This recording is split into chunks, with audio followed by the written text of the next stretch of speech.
Music and Drugs. By Matt Katzen And Joe Swan. and that other guy. And Max. How drugs influenced the music world. Drugs gave musicians inspiration. An escape. From reality to make something unique. For example, the song by the Beatles, Tomorrow Never Knows.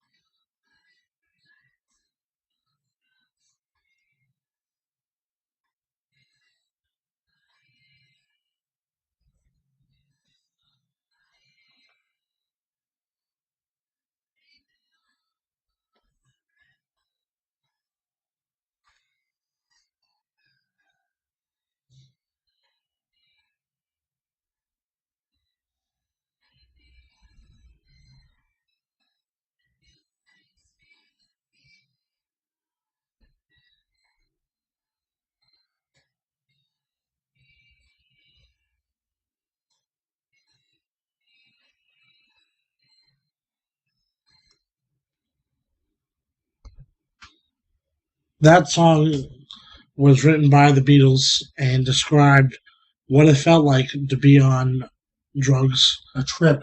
For example, LSD. A trip. That was the why the song was written, because they wanted to show people through music what it felt like to be on drugs. And in this case, it was LSD.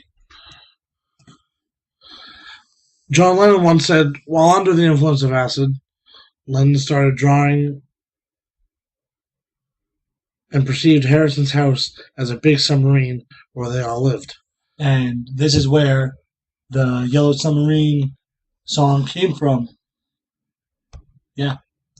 And from this, you can really see how the movie Yellow Submarine portrays that sort of image of that drug they took. Enjoy.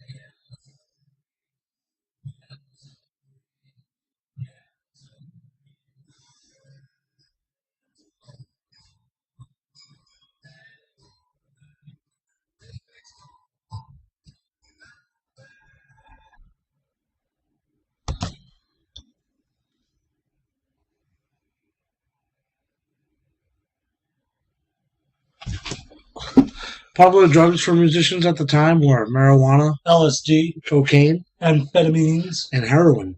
This came out of a book that we took out of the library that showed, in this order on the slide, how popular the drugs were at the time. Marijuana was the most popular, probably because it wasn't as bad of a drug at the time as much as heroin was, due to how addictive it was to do heroin. LSD was sort of an escape drug. Yes, more so of an interesting trip to see a different side of reality. A lot more stronger than marijuana, to say the least. Mm-hmm. Cocaine was also an interesting drug, mostly towards the 60s and 70s, with like Johnny Cash and members of the Who. And Jimi Hendrix. Which you see on the slide. Yes. LSD is the top picture, and marijuana leaf is on the side. Although not all artists were potheads. Some artists talked about how some drugs changed their life in many ways. Let's list some of the artists that we know. Cocaine by Eric Clapton. That was a very famous song. about his first encounter with cocaine. The Velvet Underground, they had a song called Heroin about his experiences. Purple Haze by the Hendrix, Jimmy. Sweet Leaf by Black Sabbath. And Morning Glory by Oasis. Ozzy Osbourne was a very big drug advocate. He did a lot of them, and he produced a lot of his music on said drugs. And so did Jimi Hendrix. And yeah, so enjoy this clip of Purple Haze.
Related deaths with musicians and drugs include Jimi Hendrix, Sid Vicious, Janis Joplin, Dee Dee Ramone, Jim Morrison, and Kurt Cobain. Now, this is a very interesting look into the drug world because the deaths really related to like the 27 Club, Jimi Hendrix and Kurt Cobain, Jim Morrison, a lot of the Janis Joplin.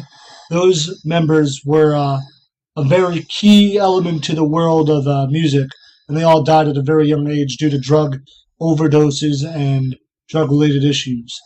My favorite, Kurt Cobain, died of a heroin overdose found in his Washington mansion, and Jimi Hendrix died choking on his vomit due to a drug-induced state.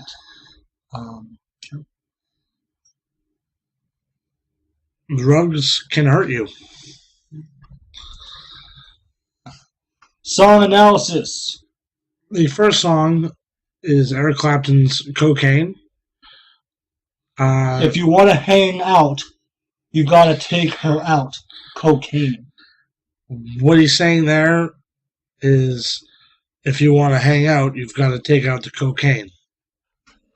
If you want to get down to the ground, bring out the cocaine. She don't lie. She don't lie. She don't lie. Bring out the cocaine. Purple Haze by Jimi Hendrix talks about smoking weed. Purple Haze was in my brain. Lately, things don't seem the same. Because he was high. Acting funny, but I don't know why. Because he was high. Excuse me while I kiss the sky. You know why? Because he's high. Because he's high.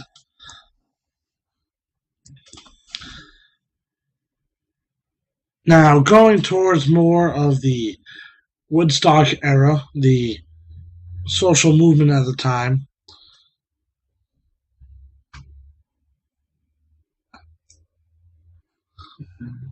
drugs were at a very influential part of this movement before it started to slow down.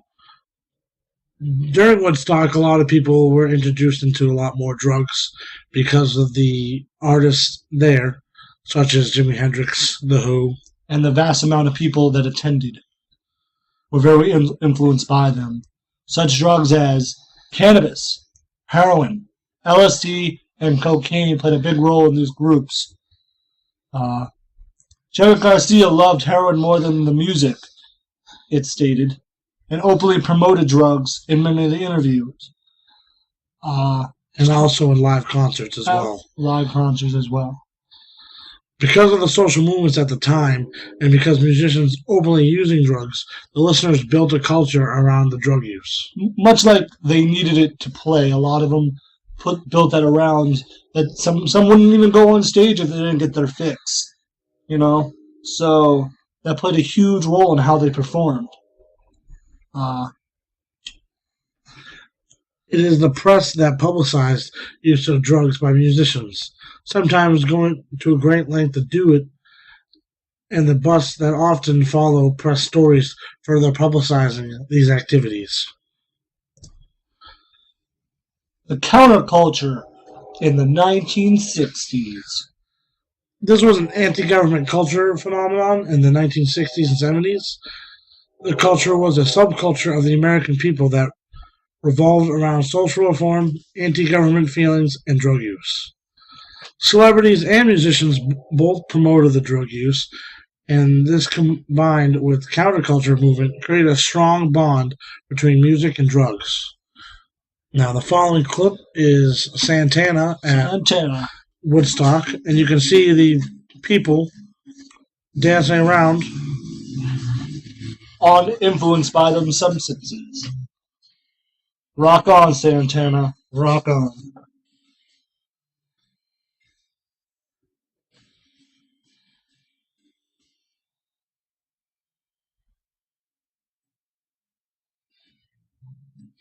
Look at that tasty lick.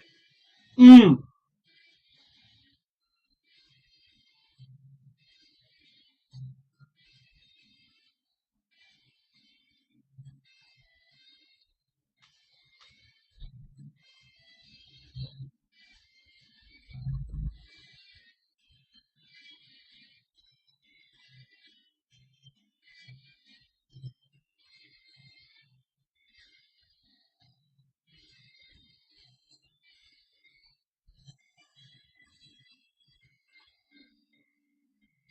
Mmm. Yummy. Yep.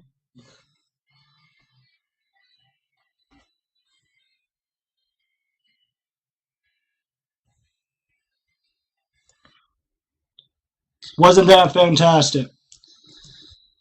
Now we move on to MDMA. Now, at this point, the culture of weed and drugs have kind of slowed down between the 80s and 90s. And now, here in the 2000s, now 2014, weed culture has gained a new high. And now a lot of cultures now are influenced with Molly, for example, with house and EDM music. It has killed many people so far in this year, and it has become very dangerous, and now they're trying to really outlaw drug use at concerts and social events. This is Joe Swan. And this is Matthew Katzen. Thank you for listening. And Max also helped. Rock on. Rock and roll.